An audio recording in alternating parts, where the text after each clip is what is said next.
Hello, hi, ladies and gentlemen. It's Mawusi Ragland with Weekly Motivations, the podcast, coming to you. I have a special guest. His name is Michael Fineman, and I would like to introduce him. Hi, how are you today, Michael? I'm doing great. It's so good to see you, my friend. Been a long time. It is so great to see you as well. I did not want to say anything further. I would like for us both to introduce how we met each other and what it is that you do. So let's start by, Absolutely. yes, let's start by, Yeah, let's do it. all So right. we met through the Les Brown Prodigy program, which I was really blessed to build that with Les, and spent a lot of time with Les. That was his really designed to be the legacy program for him. And so we created this very easy entry, low cost opportunity for people to not only be coached, but also to learn from some of his past teachings as well.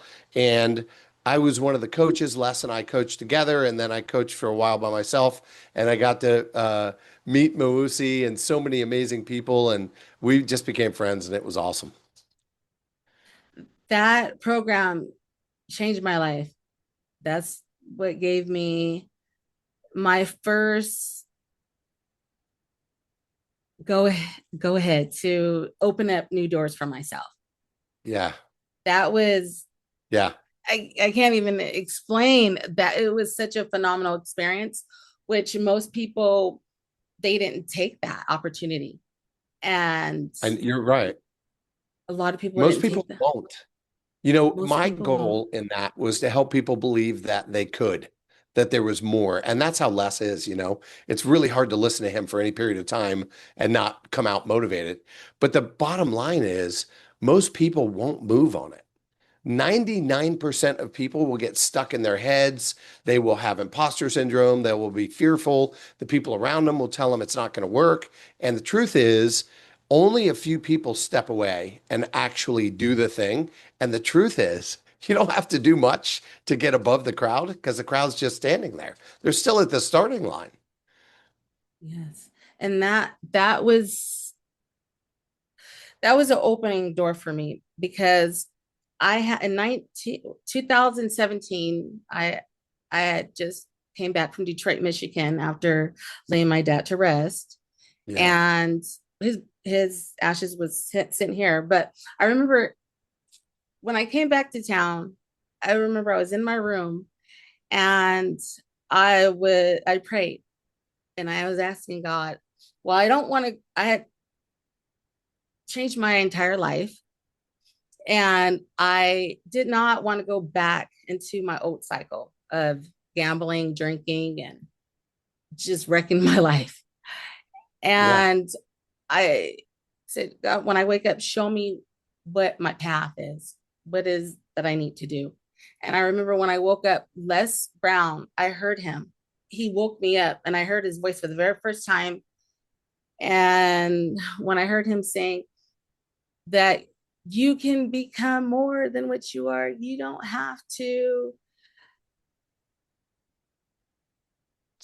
think You don't have to that you settle. can't do something. Like I just heard his Yeah. voice loud and clear, and he's like, talking about his story when he was in special education and they were Mr. Washington saved his Yeah. life by and Yeah. his story resonated with me. I'm like, what? I was like, Yeah. what? So I'm driving around town just listening to his speeches, but I didn't know that he was still alive because it was old. When I woke up and I looked on the TV, it was really old. Like it looked like maybe the 70s or something. The speech was, Yeah, and he was doing it in the 70s. He's been on the circuit like 54 years now. right. Yeah. And I start listening to him more and more. And then one day I was on Facebook and I saw him. And I'm sorry, I'm kind of this is so important that I share this with the world. But Yeah. I Yeah. saw him, but he wasn't recognizable. So I was like, is this really him? So then I said really loudly on a text, what happened to you? And the people were in there and they were like kind of like booing me out. And I didn't know, but I said, God, what's wrong? So then I heard Yeah. somebody type and say that sir, I'm sorry, you have stage 4 cancer. And I said, what? And so then I start looking at him and I said, oh no. what, tell me more, you know? I'm very spiritual. Throughout this work, I really found out who I was, but I'm looking at him and I'm like, oh, what's his story? Is this really him? Like, oh my goodness. And it was him. And I said, oh, and so then I thought the whole world is watching him. And I was like, so he wants something. It's something that he wants.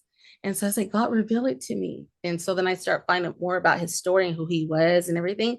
And so I was looking at him. I was like, oh, he wants to know his parents. I was like, he spent his whole life not knowing who his parents were. I said, oh, he wants to know his parents. I said, tell me more. And I was like, okay, I'm going to start praying for him and I'm going to reach out to him. And just, I remember I went to Messenger and I said Les Brown is typed his name in and it came up with all this beautiful stuff and I'm like whoa, and I'm like oh my god, this life is for me. And I just was in That is awe. awesome. And so I said help me, and then they said somebody will be with you, we're working on it. And so I believed it, but I didn't know. So then I remember I joined Prodigy and I could not believe that this was happening, but it did. It happened. And I went all in because it was to me, it was off of a prayer. And I believe in prayers and I believe in everything and Yeah. and this Yeah, connection me and too. everything. Yeah. And everything's just been really good since that time. That is awesome. You It know, was more of a dream come true, but go ahead. I'm sorry. I have a similar story with Les. You know, um I have a dog crying at the door. It's Hold on a okay. second. Yeah, I'm gonna have my son come get her. But anyway, you know, we when I was a young man, I was on my own at 15 and I was just trying to make the world work and figure out my place in it. And Les Brown was the first guy that I ever heard speaking into me that said I could do it, that said I was a masterpiece because I was a piece of the master, that I was Yes. valuable, that I had more in me, that I didn't have to listen to what people said about me. I could become who I was meant to be. And it took me another 10 years to believe it of listening to him. It took me so long because I've been so far beat down by the world. Like we've a lot of us have experienced that. And all these years of everyone telling me I couldn't and I wouldn't amount to anything and I wasn't going to be anything. And then this guy's telling me that they're wrong. And on my own, I was having to make my own decisions, my own vows, my own rules, my own truths. Some of them were wrong. I didn't know God back then. I didn't know a lot about really who I was or whose I was. I just knew that I loved listening to this guy that was telling me I had value. And then, you know, I believe in prayer in a big way too. And I didn't specifically pray to meet Les. I prayed for a new beginning in life. I already had a child. I'd been divorced at this point. You know, struggled in relationships, still didn't really know how to love or be loved. I was trying really hard. I love my son, you know, I love my stepkids, but not to the level I could today. And, you know, when I got to meet Les and I told my friends, hey, I just talked to Les Brown on the phone, they all said, yeah, that makes sense. And I'm like, no, no, no, Les Brown, dude. I spoke with Les Brown. They're like, yeah, whatever, dude. That makes sense. I'm like, can you pretend to be excited? Like, well, how come nobody cares? And one of my buddies said, don't you get it, dude? You've been our Les Brown all these years. You've been the guy that encourages us, that tells us that we can do things. You've been the guy that lifts us up all these years. We're not surprised. This was supposed to happen. Yes. We're just surprised it took you this long to figure it out yourself. And I was Yes. like, wow. And so then when I started working with Les and spending time with him, you know, it was a dream come true, but it was also validating in such a big way that what I believed was true. And I think if what you believe is what Yes. you become, Yes. period. You That's know? the And truth. I remember doing do you remember were you at the Hungry to Speak event in New York? Did you come to that? right I before COVID. remember it. I didn't Well, attend. during COVID, actually. Yeah. So I was there. I was one of the speakers there, and it was at the Rock Church in New York, and it was an Yes, awesome event. it was a And big deal. it was. And I was at a point in my life where I was doing pretty good financially, but not amazing. But I carried myself in the way that I believed in who I was. Yes, And so as I'm walking out of the green room at the end of the event, this lady goes, Mr. Fineman, Mr. Fineman, I loved your talk. It was amazing. Here's my card. I'm sure you own your own jet, maybe two, but we have this new service. And if your jet is down or if it's in service and you need a private jet, you could call us. And I said, oh, thank you very much. And I walked away laughing. I'm like, I'm flying coach, like to get economy, to get here. But I realized I'm like, what I believe, they believe. yes, And then I said, now all I have to do is believe it myself, like really believe it. And I proved to myself that I do. I have to stay here until it becomes. And it has. Just by believing it, by walking it, by not doubting it, because doubt pulls on the other end of it. You yes. can be belief and doubt, and it's like this. But if you're in belief, off it goes. Michael, it has been truly amazing. I haven't even done as much as you've done yet. And I You've haven't, done a lot. I feel that I haven't, but because I need to touch so many households. I want you will Yeah. become a household name. And I haven't even done my first huge event yet. And that Your first was what? event, Like live event on stage? right? I haven't even done that yet. Okay. I So it speak at the hasn't schools presented and itself. hey, Yeah. right. How many kids have you spoken to at once?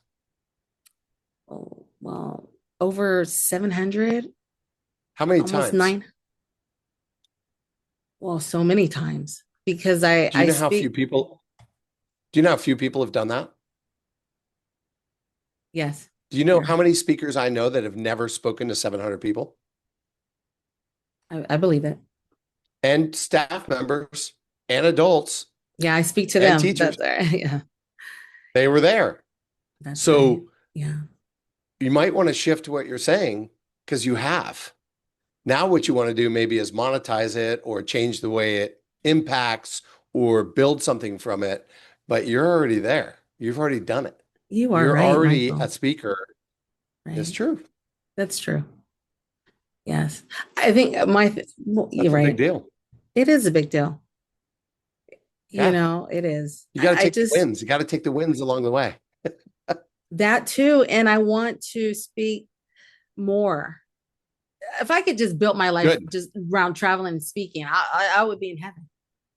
That would be just That's so super rewarding. cool. And I'm about to do that too. Not missing a day of that. I Yeah. feel more people are putting all their work out, right? Whether it's bad or negative, but where am I every day? Why aren't I putting stuff out every Right. single day into the world? Because I get phone calls. I Yeah. help people, literally. People call me Yeah. out telling me You have a positive stories. message. Yes. And so do you. Yeah, So what's that? with all the negative stuff that's going on out there. I don't know how many videos I've seen on aliens in the last year, but it's ridiculous. And we've gotten to this point where we're fascinated by trouble, by wars, by problems. And the Bible talks about this. Like, I'm not surprised. You Right. can read about what's happening and what's going to happen from here, but you also have to be a voice. You have to be a light on a hill. You're not supposed to be covered. You're supposed to be the salt of the earth and make everything tasty. Our job is to speak against that. And anyone like yourself with a voice, there's so many people that need to hear what you have to say that you can't hold back. You have to go because it's not your gift. If a tree grows a ton of fruit, it eats none of it. And the fruit that you're growing isn't for you, it's for the people that need the fruit. So it's not only a calling, Mawusi, for you, but it's necessary. It's You have to go necessary. do this. Yeah, Absolutely. yeah. Just I just need to. I think I get confused with where do I begin? Where do You I already have. I have I think that's platforms. the thing. Like Yeah, what I don't know, and I'd love to talk to you about this more, and we will offline too, but there's this elusive thing that you're looking at, but you're missing where you already are. You're already on platform. You have all these different things built out already for touching and changing lives. Now what you have to figure out is how do you train up disciples to help you run these things so that you can go be on the road all the time, That's right? right. Go do the Yes. speaking that you want to do, but you're already a professional speaker. You're already a platform builder. You're already a teacher. You're already an encourager and a motivator. It's who you are. You're built that way. You couldn't do anything else if you wanted to. I know. If you worked at Burger King, you'd be motivating the customers. You know I would be. You would. I know Yes. you would. Right. So this is who you are in your essence. And so if you want to make it bigger, then start thinking how to build it out to give yourself the freedom. And the only way to do that, I believe, if you want to go fast, go by yourself. If you want to go Right. far, go with others. Right. And so you need to team up with people that can share your vision because I'll bet you've learned something that I've learned, especially in the Prodigy program. And we talked about that earlier, just a few minutes ago. A lot of people want to do something big, but they don't really have the guts or the vision to do it themselves. But guess what? They'll latch onto yours and help. They want to be a part of something. You're right. You know, Michael, Invite them to help. this life literally was through prayer, and I didn't know anything. I didn't know that this life existed. I Yeah. did not know. And so Yeah. by me doing all these things, joining the project program, speaking to Les Brown, him calling me, like, oh, thank you, and then investing in myself, right?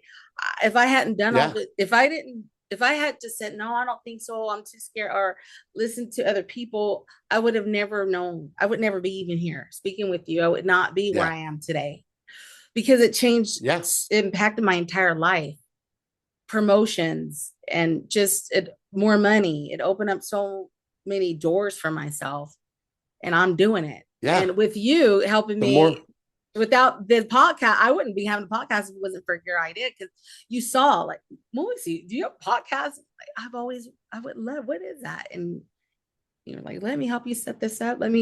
It was go time, and yeah.